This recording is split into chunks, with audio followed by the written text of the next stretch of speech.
তো hi guys, welcome back to my channel Piyoshree ব্লগে তোমাদের আরও একবার স্বাগত জানাই। আর আমি পিওশ্রী, আমি নিয়ে চলে এসেছি তোমাদের সামনে নতুন একটা ব্লগ ভিডিও। আর আশা করছি তোমরা ভালো আছো, আর আমিও খুব ভালো আছি। সবাইকে গুড মর্নিং জানিয়ে আজকে ব্লগটা স্টার্ট করছি। আর তোমরা দেখতেই পাচ্ছ, ঘুম থেকে উঠে আমি বসেছিলাম সিঁড়িতে, কারণ ঘুম থেকে উঠেই কাজ করতে ভালো লাগে না। এর জন্য ঘুম থেকে উঠেই আমি একটু সিঁড়িতে বসেছিলাম, তারপরে ভিডিওটা স্টার্ট করলাম তোমাদের দেখানোর জন্য। দেখো, তোমাদের দাদাভাই আর আমার মেয়ে কিন্তু এখনও শুয়ে আছে, আর আমি কিন্তু উঠে কোনো কাজ করিনি, আর জলও আসেনি। তো তারপরে দেখো, আমি বসেছিলাম, আর তোমাদের দাদাভাই, আমার মেয়ে সবাই কিন্তু উঠে পড়েছে। তো তার জন্য তোমাদের একটু দেখিয়ে দিলাম। আর এখনও কিন্তু আমাদের কলে জল আসেনি, এর জন্য আমি কোনো কাজও করতে পারিনি। দেখতেই পাচ্ছ, শুধু আমি ঘরটা মুছেছিলাম আর বাসনটা মেজেছিলাম, জল ভরতে পারিনি, কাচতে পারিনি। এ দেখো, দেখিয়ে দিলাম, ঘর বারান্দা আমার সব মোছা হয়ে গেছে, আর জল এখনও আসেনি, সেটাই তোমাদের দেখাচ্ছিলাম। তো এ দেখো, জলগুলো ভরতে হবে আর কাচতে হবে। আর আমি আমার মেয়েকে একটু বলছিলাম তাকা, ও তাকিয়েছিল দেখো এরকমভাবে। তো তারপরেই কিন্তু কথা বলতে বলতে জল চলে এসেছিলো, সেটাও তোমাদের দেখিয়ে নিলাম। তো আমার মেয়ে বললো, জল এসেছে আবার দেখাতে হয়। তো আমি এগুলো ভিজিয়ে রেখেছিলাম, এগুলো কাচবো। আর এদিকে দেখো, আমার একটা আমার পাশের বাড়ি জল আসছিলো, তো এখানে দাঁড়িয়ে দিকে গ্যাস করছিলো, তাই চলো তোমাদের একটু দেখিয়ে দিই।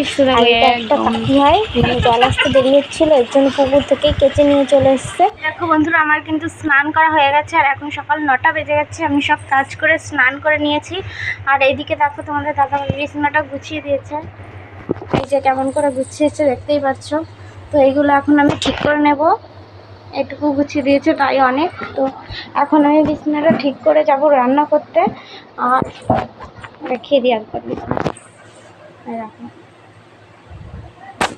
বিছানাটা গুছিয়ে দিয়েছে। আর আজকে এত প্রচুর গরম, কি বলবো, স্নান করেও প্রচুর গরম লাগছে। আজকে 42 ডিগ্রি তাপমাত্রা আমাদের এখানে। আর তোমাদের ওখানে কার কার ওখানে কত কত তাপমাত্রা, সেটা কিন্তু কমেন্ট করে অবশ্যই জানাবে। আর সকালে এতটা গরম পড়েছে, আমার মেয়েকে কিন্তু আজকে আমি স্কুলে পাঠাইনি, ওকে আমি স্নান করিয়ে আমার বাপের বাড়িতে পাঠিয়ে দিয়েছি। কারণ আমাদের বাড়িতে তো টিনের ঘর, দেখতেই পাচ্ছ প্রচুর গরম। এর জন্য আমি ওকে স্নান করিয়ে বই নিয়ে মার কাছে পাঠিয়ে দিয়েছি। ও ওইখানেই সারাদিন থাকবে, তারপর আবার রাতে ওকে নিয়ে আসবো, নাহলে ও এখানে গরমে থাকতেও পারবে না। তো এখন আমি রান্না করে মানে বিছানাটা ঠিক করবো, একটু ঠিক করে তোমাদের দেখাচ্ছি যে কেমন লুকটা হয়। আর তোমাদের দাদাভাইও পড়েছে, দেখো আমি কিন্তু বলিনি বিছানা তুলতে, ও একাই তুলেছে। তো ওটা এখন আমি ঠিক করে তারপর আমি রান্না করব, রান্না করে আমিও চলে যাবো ওই বাড়িতে, নাহলে এখানে থাকা যাবে না গরমে। তো চলো তাড়াতাড়ি রান্না করে নিই, তারপরে আবার ওই বাড়িতে যাবো। বন্ধুরা, আমার কিন্তু বিছানাটা গোছানো কমপ্লিট হয়ে গেছে, দেখতেই পাচ্ছো। তো এখন আমি যাবো রান্না করতে, চলো রান্নাটা আগে করে নিই। এত গরমে কি রান্না করবো বুঝতে পারছি না, তো দেখি রাঁধতে তো হবে। চলো ওদের রান্নাটা কিন্তু রান্না কমপ্লিট হয়ে গেছে। আর এই গরমে আমি বেশি কিছু রান্না করিনি, আর রান্না করে আমরা খেতেও বসে গেছি। আর আমরা সকালে ডাল দিয়ে খাচ্ছিলাম, আম ডাল করেছিলাম, আর রুই মাছের তরকারি করেছিলাম। আর কিন্তু কিছুই করিনি, মানে এত গরমে রাঁধতে ইচ্ছে করছে না, তাও খেতে তো হবে, এর জন্য টক ডাল আর মাছ নিয়ে আমরা খাচ্ছিলাম। তারপরেই কিন্তু খেয়ে উঠে আমি চলে যাচ্ছিলাম আমাদের বাড়িতে, তোমরা দেখতে পাচ্ছ। আর এত গরম আর রোদ, রাস্তায় তাকানোই যাচ্ছে না, মানে কি বলবো, এত রোদ। তাই আমি দেখো, আস্তে আস্তে আমি কিন্তু চলে এসেছি আমাদের বাড়ির সামনের রাস্তায়। তোমাদের দেখিয়ে নিচ্ছি, আমাদের বাড়ির সামনে চলে এসেছি। তো বাড়ির ভিতরে চলে এসেছি, তোমরা দেখতে পাচ্ছ। আর বাড়ির ভিতরে গিয়ে কিন্তু আমি তোমাদের কিছু দেখাতে পারিনি, কারণ সবাই ঘুমাচ্ছিল, এর জন্য আর কি তারপরেই কিন্তু একটু পরেই আমার মেয়েকে নিয়ে আমি চলে এসেছিলাম এই বাড়িতে দুপুরে খাওয়ার জন্য, এর জন্য চলে এসেছি। আর এদিকে দেখো, আমার মেয়ে আর তোমাদের দাদাভাই একটু খেলা করছিল।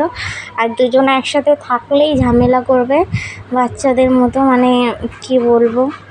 তো তারপরে দেখো বন্ধুরা, আমাদের কিন্তু দুপুরে খাওয়া দাওয়া হয়ে গেছে, সবাই মিলে আমরা খাওয়া দাওয়া করে নিয়েছি। এখন তোমাদের দাদাভাই গেল একটু দরকারে গেল।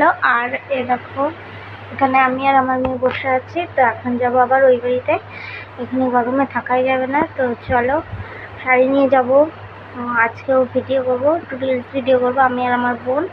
তো চলো শাড়ি নিয়ে যাই, তারপর রেডি হয়ে ভিডিও করব, তারপর আবার আসবো। আর পারলে তার মধ্যেও তোমাদের দেখাবো। বন্ধুরা আমরা কিন্তু চলে এসেছি এ বাড়িতে। দেখো আমি আর আমার মেয়ে এখন আমরা রেডি হবো। এই দেখো শাড়ি নিয়ে এসেছি, এই শাড়িটা পরবো আজকে, দিয়ে ভিডিও বানাবো। চলো রেডি হয়ে নি, তারপর আমার চালে দেখো একদিন।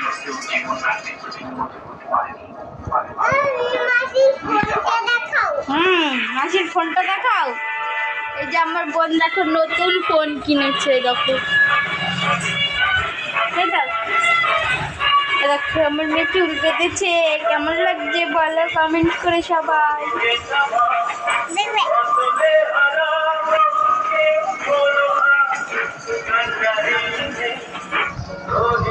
চলো আবার রেডি হয়ে আসছি।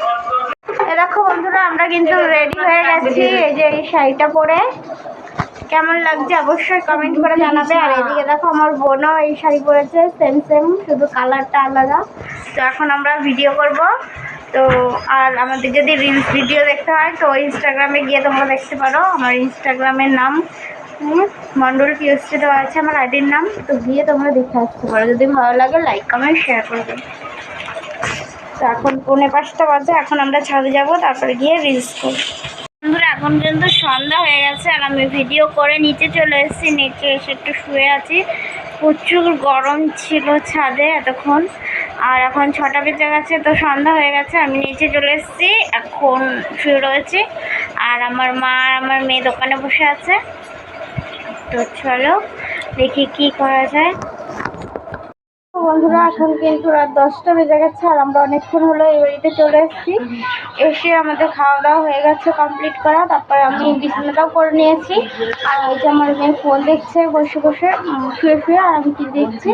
আর তোমাদের দাদাভাই গেছে খাওয়া দাওয়ার পর একটু রাস্তায় হাঁটতে। তো আজকের মতো ভিডিওটা এই পর্যন্তই। ভালো লাগলে লাইক কমেন্ট শেয়ার করে দেবে আর আমার চ্যানেলটি অবশ্যই সাবস্ক্রাইব করে দেবে। দেখা হচ্ছে পরের কোনো নেক্সট ভিডিওতে।